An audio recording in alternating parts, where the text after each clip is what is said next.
James Harper stood in the center of the court, his tennis racket loosely hanging from his hand.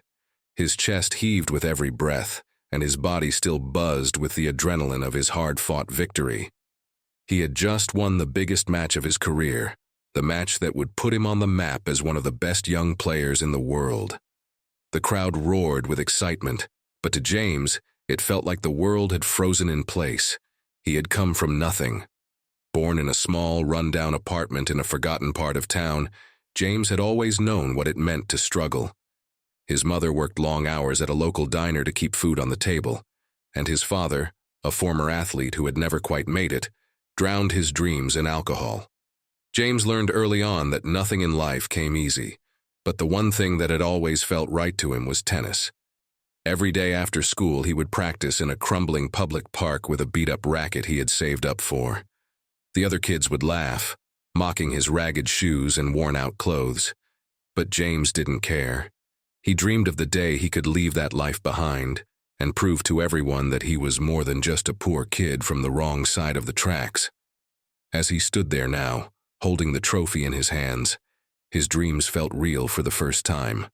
The gold shimmered in the sunlight, and James smiled at the photographers snapping pictures around him. This was it. This was his moment. His name was now on everyone's lips, the young tennis prodigy who had come from nothing to win the most prestigious tournament of the season. But even in this perfect moment, there was a nagging thought in the back of his mind. James knew that success didn't always come from talent alone. Behind every victory was a web of pressure, expectations, and sometimes even dirty tricks. He had seen it happen too many times. Players who climbed to the top not just with skill, but with secrets. He had always refused to play that game, sticking to what he believed was the right way. But the truth was, he couldn't help but wonder if the sport he loved so much had changed into something darker. Just as he was about to leave the court, his phone buzzed in his pocket. James pulled it out, expecting to see congratulatory messages from friends and sponsors.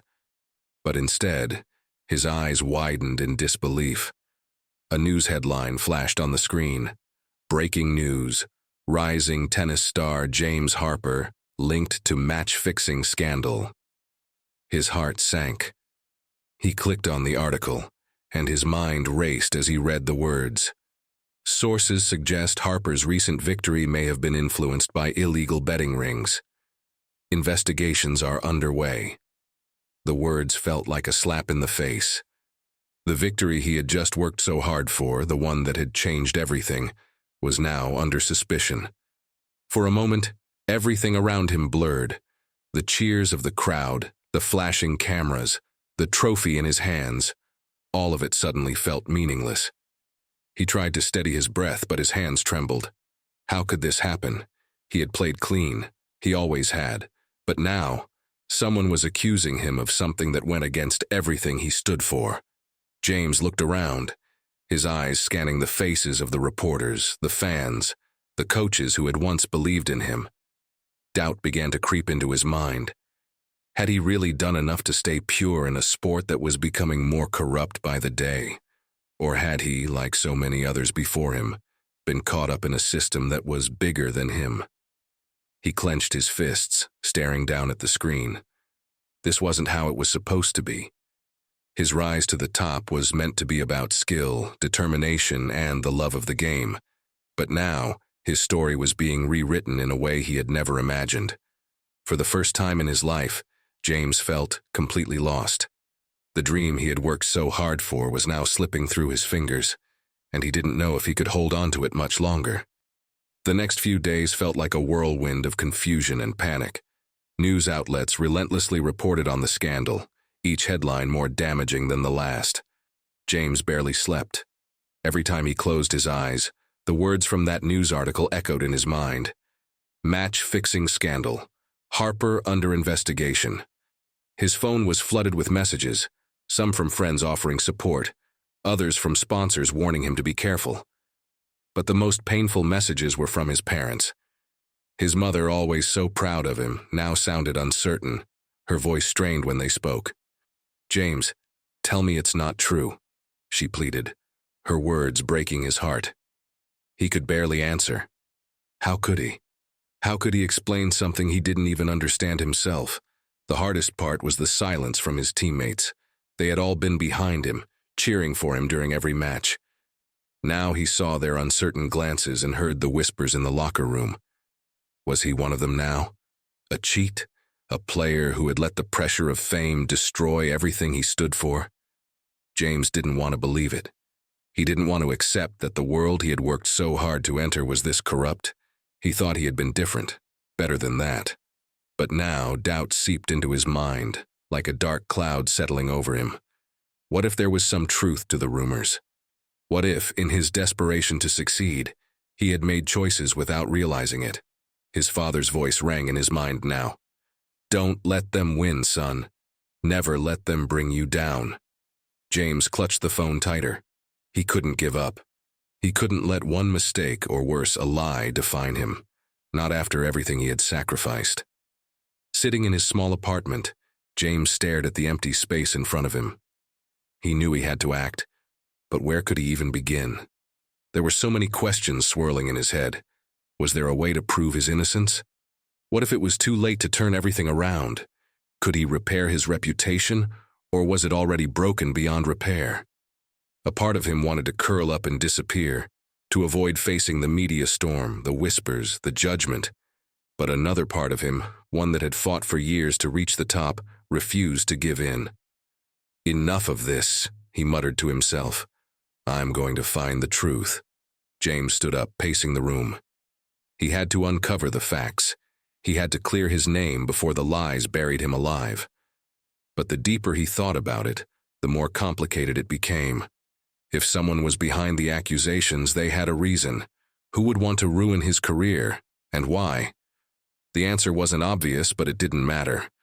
What mattered now was proving that he had never been a part of any scheme. He needed help, and fast.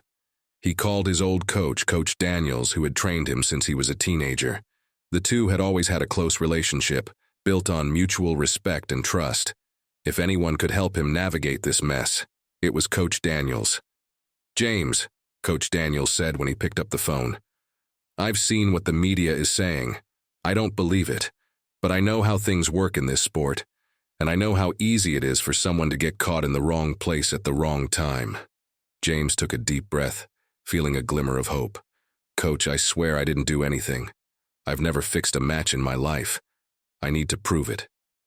I believe you, James, but you're going to have to fight for your name. This won't be easy. James paused, looking at his reflection in the mirror. The man he saw staring back at him seemed like a stranger now. A winner, yes, but one with a shadow over his soul. Could he come out of this, or was the fight for his future already lost? What if I'm not good enough, he wondered. What if they find something I didn't even know existed? But then he thought of his mother's face, her tearful eyes, and the way his father had always believed in him. He couldn't let them down. You're right, Coach. I won't give up, he said, his voice stronger now. Later that night, James sat alone in the dark. He opened his laptop, searching for any news or information he could use to clear his name. The accusations against him seemed to come from nowhere, but they were everywhere now. As he scrolled through the articles, a thought suddenly struck him. What if the people behind this weren't just out to ruin his career? What if someone wanted to silence him? What if they were scared of how quickly he had risen to the top, of how he might threaten others who had been at the top for longer? His heart raced as he thought about it. The tennis world wasn't always what it seemed. Perhaps there were people behind the scenes, people who had power, who weren't going to let a newcomer like him change the game. But I'm not just some kid anymore, he thought. I'm a champion. I earned my place. James closed the laptop and stood up, his mind set. He wasn't going to let this destroy him. No matter how dark things got, he would keep fighting. He had worked too hard, fought too many battles to give up now. This was his chance to show the world what he was really made of. Not just as a player, but as a man. The days that followed were a blur of tension and disbelief. James spent every waking moment digging into the accusations, speaking to anyone who might have answers, searching for the truth. The investigation into his name was far from over. but the weight of the media's judgment hung heavily around his neck, suffocating him. It was late one evening when the breakthrough came, an unexpected phone call from an old friend. "James, I think you need to know something," said Ryan, a former player who had always been close to James in the early years of his career. Ryan had been one of the few to stand by him, even when things were looking dark. "I heard some rumors, and I think you should talk to Tom Collins. He's been involved in some shady deals. You might want to look into it." James felt his stomach tighten. Tom Collins, his former agent, the man who had helped him break into the professional world, the man who had convinced him to sign the biggest sponsorship deal of his career. James had trusted him like a mentor, like family. But now everything was starting to fall apart. "Shady deals?" James repeated, his voice barely a whisper. "Are you sure, Ryan?" "I'm not sure about the details, but I think you need to find out for yourself. Something's not right." James hung up the phone, his hands trembling. He couldn't believe what he was hearing. Tom, the man who had shaped his career, could be involved in something like this. His mind raced, but he knew what he had to do. He needed answers. He had to confront Tom. That night, James went to his old agent's office. Tom's office had always been sleek and polished, the kind of place that reflected success and power. But tonight, it felt cold. James walked through the door, the familiar scent of leather and polished wood filling the air. Tom was sitting behind his desk, his eyes narrowing when he saw James walk in. "James," Tom said, his tone flat. "What are you doing here?" "I need to talk to you," James said, his voice steady despite the anger bubbling inside him. "I've heard things. Things about you, about the deals you've been making." Tom's face remained unreadable. "You don't know what you're talking about. I'm not the one being investigated here. You're the one with the scandal." "I didn't do anything wrong." James's voice cracked with frustration. "I didn't cheat, but I think you did. I think you've been fixing matches. You've been pulling the strings behind the scenes, haven't you?" Tom leaned back in his chair, a dark smile creeping across his face. "You really think I'm that kind of guy, James? You think I'd ruin my reputation for some quick money?" He paused, watching James closely. "Or maybe you're just mad because you didn't get the chance to join the game. You're in over your head now, kid." James felt a cold rush of panic. "What do you mean? I was never part of that. I didn't know anything." "That's the thing," Tom said softly. "You didn't know. But you were always looking for the next big deal, weren't you? The next sponsorship, the next match, the next victory. You didn't care how you got there. You didn't care who you had to step on to make it. You were part of the system, James. You just didn't know it yet." James stood frozen, his mind reeling. Tom's words felt like a punch to the gut. He had always believed he was doing things the right way, that his success was earned through hard work. But now he saw the truth. The pressure to succeed, to win at any cost, had clouded his vision. He had become part of the very system he had once despised. Tom stood up, walking over to the window and looking out at the city lights. "It's too late to turn back now. You're in this deep, James. Whether you like it or not, your future was always going to be tied to money and power. There's no escaping that." James didn't know what to say. He wanted to argue, to defend himself, but the words didn't come. For the first time in his life, he felt truly lost. He had trusted the wrong person. He had been blinded by his own ambition. "Why did you do this?" James asked quietly, his voice thick with emotion. "Why betray me?" Tom turned back to face him, his eyes hard. "Because you were never going to be enough on your own. You needed me. You needed the deals, the connections. Don't pretend like you didn't want it, James. You wanted it all, and I just showed you how to get it." As Tom's words hung in the air, a wave of guilt washed over James. He thought back to the early days of his career, the decisions he had made. He had wanted to succeed so badly, more than anything, that he had ignored the true meaning of the game. He remembered the days when tennis had been his escape, his passion. It had been about the thrill of the match, the joy of competition, the love for the sport. But somewhere along the way, that had been lost. He had let ambition drive him, letting go of his values in pursuit of money, fame, and success. What have I become? Standing there in that sterile office, James realized the truth. He had been so focused on winning, on achieving more, that he had forgotten what it meant to play with honor. He had let the game become about him, about his career, his success, and forgotten the true purpose, the love of the sport, the joy of competing with integrity. As James left the office, the city lights blurring through his tired eyes, he knew one thing for sure: he couldn't undo the past. But he could change the future. He could find a way to rebuild his reputation, not for the money or the fame, but for himself, for the love of the game. The sun was setting, casting long shadows across James's apartment as he sat in silence. The weight of the past few weeks had taken its toll on him, but as he stared out the window, something had shifted deep inside. For the first time since the scandal broke, he felt a sense of clarity. It was time. Time to stop running from the truth. Time to stop hiding behind the lies. It was time to reclaim his life, his career, and most importantly, his integrity. James took a deep breath, feeling a newfound strength in his chest. He didn't know what the future would hold, but he knew one thing: he would face it honestly. No more pretending, no more bending the rules. He would stand by his choices, not for the money, not for the fame, but for the love of the sport. The love that had always been there, buried under layers of pressure and ambition. He walked to his desk and opened his laptop. It was time to write, time to make things right. He knew what he had to do. The next morning, he called a press conference. It wasn't going to be easy, but James had made up his mind. There would be no more hiding, no more pretending to be someone he wasn't. He would confront Tom Collins. He would confront the lies. The room was filled with reporters and flashing cameras. The atmosphere was tense, but James stood at the podium, his back straight and his expression calm. He knew what was coming: questions, accusations, everything he had tried to avoid. But this time, he wasn't running away. "Thank you for coming," James began, his voice steady. "I have something important to say, something that I should have said much sooner." He paused for a moment, letting his words sink in. He could feel the eyes of the room on him, and yet for the first time in weeks, he didn't feel the weight of their judgment.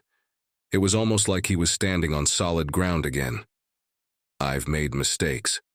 I've let ambition cloud my judgment, and I've allowed myself to be a part of a system I didn't fully understand. But I will not let lies define me," James continued, his voice growing stronger. "I trusted the wrong people. I trusted Tom Collins, my former agent, who was involved in orchestrating match-fixing schemes with other players. I did not know about this at the time, but I should have been more careful. And for that, I apologize. To my fans, to my teammates, and to the sport I love." The room fell silent. James could feel the tension building again, but he pushed forward. This wasn't about the past anymore. This was about what he was going to do next. "I am not the person they have painted me to be. I may have been blinded by fame and success, but I am here to set the record straight. I am here to take responsibility for my actions, for the choices I made, but I will also fight to prove that I am more than my mistakes. I am more than the headlines." As James spoke, he noticed the reporters leaning in, their pens ready. They weren't just waiting to catch him in a lie, they were listening for the truth. It was a small shift, but it was a shift nonetheless. "I'm not asking for forgiveness," James said, his eyes meeting the camera. "What I'm asking for is a chance to prove myself again, to show you all who I really am, and that no matter what, I will never stop fighting for the integrity of the game." When he finished speaking, James stepped away from the podium, leaving the room in silence. The press conference wasn't the end of the battle, but it was the beginning of something new, something honest, something real. The next few weeks were a blur of press appearances and interviews. The media still followed him, still pushed him, but now James was ready for the challenge. He didn't let the pressure crush him. Instead, He used it to fuel his determination. In the next tournament, James stepped onto the court with a renewed sense of purpose. The crowd's cheers were quieter than usual, but he didn't mind. He wasn't playing for the applause anymore. He wasn't playing for the sponsors or the fame. He was playing for himself. As the match went on, James found himself sinking into the rhythm of the game. The familiar feeling of the racket in his hand, the satisfying thwack of the ball against the strings, it all came rushing back. It felt like home. This was the real reason he had started playing tennis in the first place. The love for the game, the pure joy of the sport. In the final set, as he prepared to serve for match point, James looked up at the crowd. They were watching him more closely now, with a new understanding in their eyes. He wasn't perfect, but he was honest. And that, James realized, was enough. When the ball landed in the corner, securing his victory, James couldn't help but smile. He had won more than just the match. He had won back his self-respect, and that was a victory worth fighting for. The weeks after the press conference had been a whirlwind of reflection, self-discovery, and intense training. James had distanced himself from the media, from the constant pressure of expectations, and focused instead on reconnecting with the game itself. He spent countless hours on the court, but it was no longer about winning. It was about feeling the game, about rediscovering the joy that had first drawn him to tennis. His body was stronger now, his mind clearer. The weight of the past no longer clung to him like an anchor. Instead, it had become a part of his story, something he could carry with him without letting it define him. He knew that the road ahead would still be filled with challenges, but for the first time, he felt ready to play for the love of the game, not for the cheers or the headlines. The day of the tournament arrived, and as James stepped onto the court, the familiar buzz of the crowd surrounded him. But this time, the crowd's noise didn't feel overwhelming. It wasn't the sound of pressure, the sound of judgment. It was the sound of excitement, of people eager to watch the game. It felt like music, a rhythm that pulsed in time with his heartbeat. He looked across the court at his opponent, a rising star, full of energy and promise. The younger player was fast and aggressive, moving with the confidence of someone who had everything to prove. James smiled to himself. This wasn't about proving anything. It wasn't about showing off his skills or making a statement. This was about feeling the ball as it flew through the air, hearing the satisfying thud of it against his racket, feeling the sweat on his brow, the rhythm of his breath. He took his place on the baseline, feeling the soft scrape of his shoes against the surface. The first serve came at him quickly, but he wasn't rushing. He let the ball come to him, his movements slow but deliberate. It wasn't about speed, it was about precision. Each shot he made felt like a conversation with the court. Each bounce, each hit, a word in a language he had once spoken with ease, but had forgotten over time. As the match went on, James found himself losing track of the score. He wasn't concerned with whether he was winning or losing. Instead, he was focused on each moment, how the ball felt as it kissed the strings of his racket, the slight breeze that moved across the court, the hum of the crowd in the background. He could hear the echo of his breath, steady and calm. He could feel the muscles in his legs pushing him forward, carrying him with each step. But despite his renewed focus and inner peace, the match did not go in his favor. His opponent was relentless, and though James played his best, his movements lacked the raw speed and power they once had. The match ended with James losing in straight sets. The defeat didn't feel like failure. There was no bitterness, no anger at the outcome. Instead, as he stood on the court, watching his opponent raise his arms in victory, James felt something else. A quiet peace.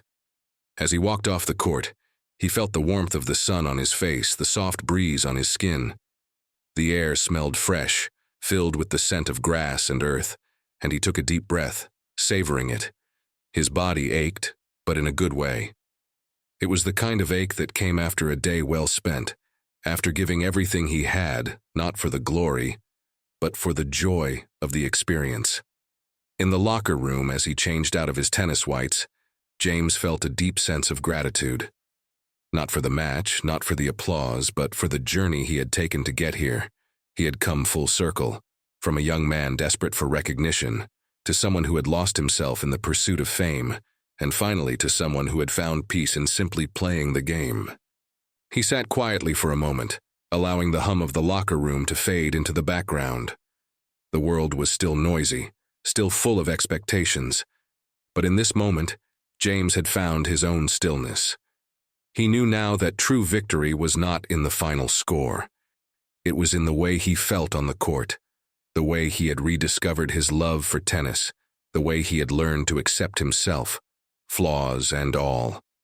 As he left the locker room, a thought echoed in his mind. True victory isn't the applause or the trophy. It's the acceptance of yourself, knowing you've played the game honestly and with all your heart.